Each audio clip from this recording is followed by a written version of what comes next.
Can I ask you a question? Which one of these two rings do you think is worth more? Go ahead, take a guess. Most people answer immediately. Usually they'll point to the one with more diamonds or the one that simply looks more expensive.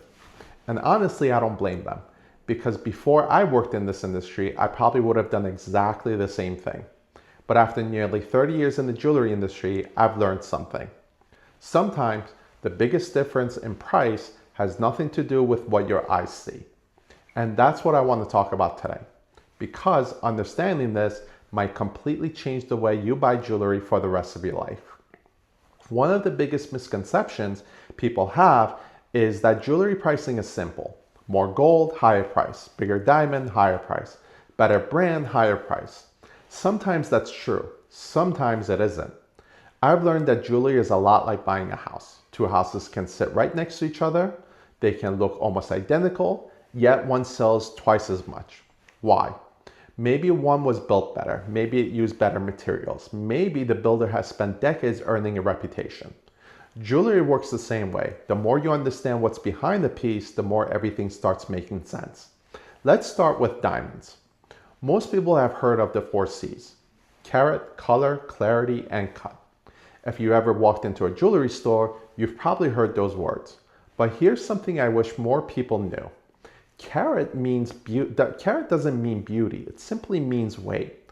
I've had clients sit across from me looking at two 1 carat diamonds, same size, same shape. To them, they looked almost identical. Then they'd notice one cost more, and they'd ask, "Mark, why?" The answer almost always begins with quality, not size. One diamond returns light beautifully, the other leaks light. One sparkles from across the room, the other just looks flat. That's why cut matters so much. In fact, if someone asked me what's the one thing I should never overlook, I'd probably say cut, because it's what brings a diamond to life. Now let's leave the diamond for a minute, because this is actually my favorite part of jewelry. It's the part almost nobody sees. I grew up in this industry. My father was a jeweler for decades.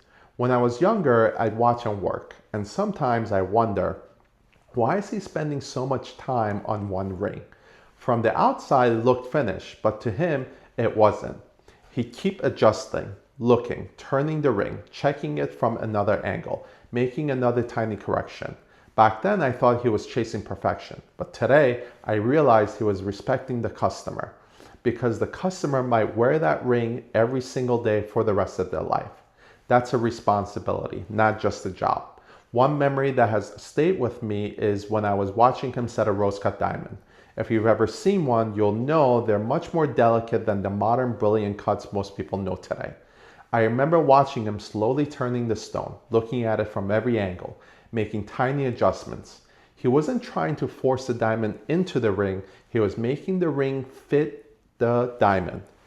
That one moment probably took much longer than most people would imagine. Now, would a customer notice? Maybe not consciously, but they would notice if it wasn't done correctly. That's craftsmanship, and craftsmanship always takes time. As I got older, I started working in different parts of the industry myself. I had the opportunity to work in Hong Kong, China, Thailand, Iran, and here in the United States. Every country taught me something different. China probably surprised me the most. I remember walking into a factory, rows of setters, rows of polishers, rows of people doing one job over and over with incredible skill.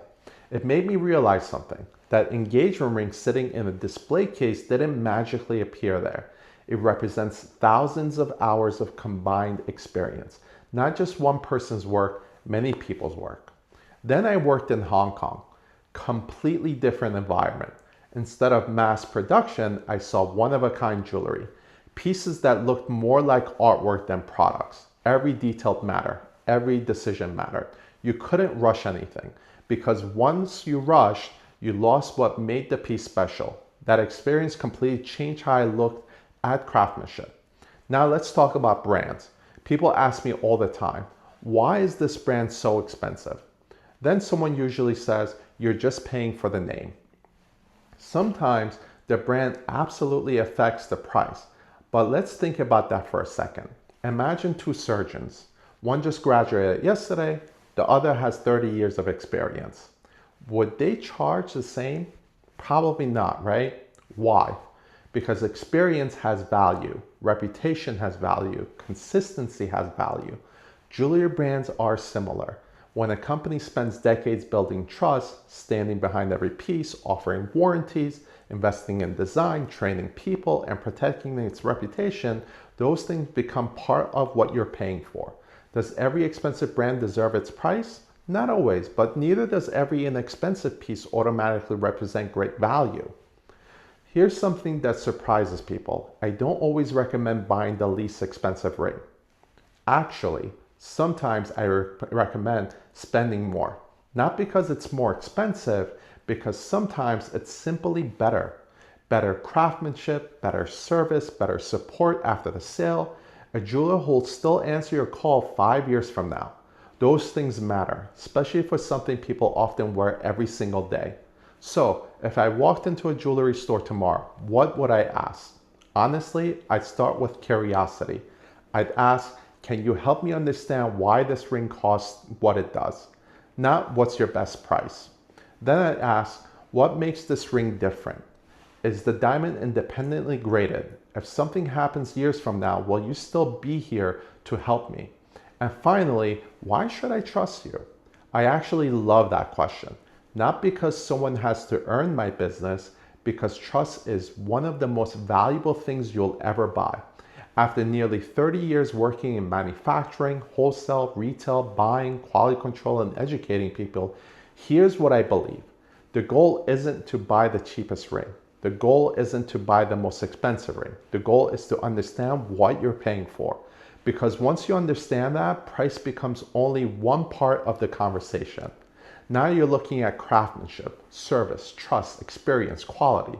Those things don't always fit on a price tag, but they're often what you'll remember years later. So let me ask you that first question one more time. Which one of these rings is worth more?